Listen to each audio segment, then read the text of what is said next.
దక్షిణాది రాష్ట్రాల్లో భాజపా బలపడకూడదనే డీఎంకే కాంగ్రెస్ భారసాలు కలిసి నియోజకవర్గాల పునర్విభజనపై దుష్ప్రచారం చేస్తున్నాయని కేంద్ర మంత్రి కిషన్ రెడ్డి మండిపడ్డారు.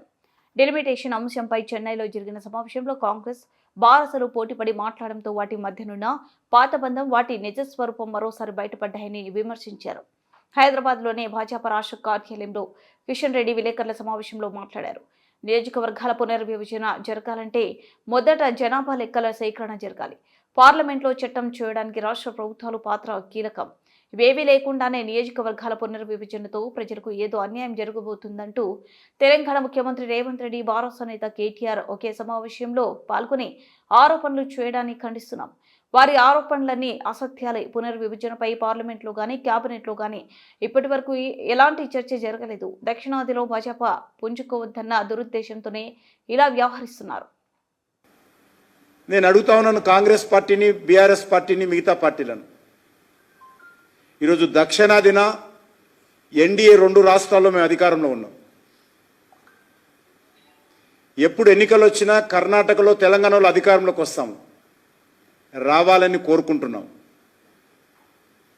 ప్రజలు కూడా సంకేతాలు గత పార్లమెంట్ ఎన్నికల్లో కానీ, ఇటీవల శాసన మండలి ఎన్నికల్లో కానీ స్పష్టంగా తెలంగాణ ప్రజలు కూడా ఇచ్చారు.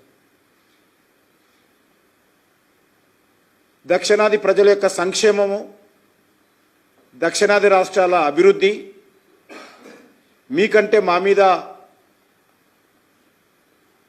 ఎక్కువ విశ్వాసంతో ప్రజలు మా వైపు చూస్తున్నారు. దక్షిణాది ప్రజలను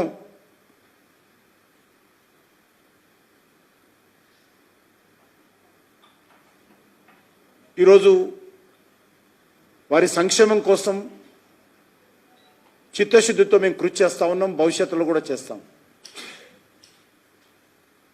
మేము దక్షిణాదికి అన్యాయం చేసి భాషల పేరు మీద మేము భారతీయ జనతా పార్టీని నడపాలనుకోవడం లేదు.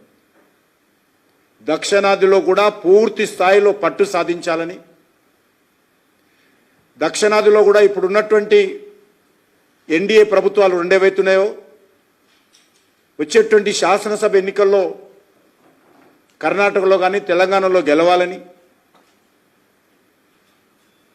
తమిళనాడులో మరింత పట్టు సాధించాలని మేము అంకిత భావంతో పనిచేస్తూ ఉన్నాం. అందుకే ఈరోజు దక్షిణాదిలో భారతీయ జనతా పార్టీ బలపడకూడదని ఈరోజు ఇక్కడ ఉన్నటువంటి కాంగ్రెస్ పార్టీ కానీ, డిఎంకే పార్టీ కానీ, లేక బీఆర్ఎస్ పార్టీ కానీ రాజకీయ కుట్ర కోణంతో ఈ యొక్క దుష్ప్రచారము, ఈ తప్పుడు ప్రచారం చేస్తూ ఉన్నారు.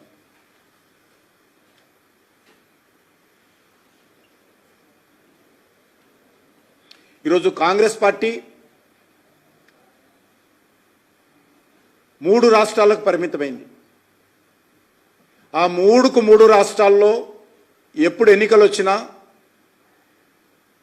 దక్షిణాదిలో ఉన్నటువంటి 2 రాష్ట్రాలు కానీ, ఉత్తరాన ఉన్నటువంటి హిమాచల్ ప్రదేశ్ కానీ భారతీయ జనతా పార్టీకి ప్రజలు పట్టం కట్టబోతా ఉన్నారు.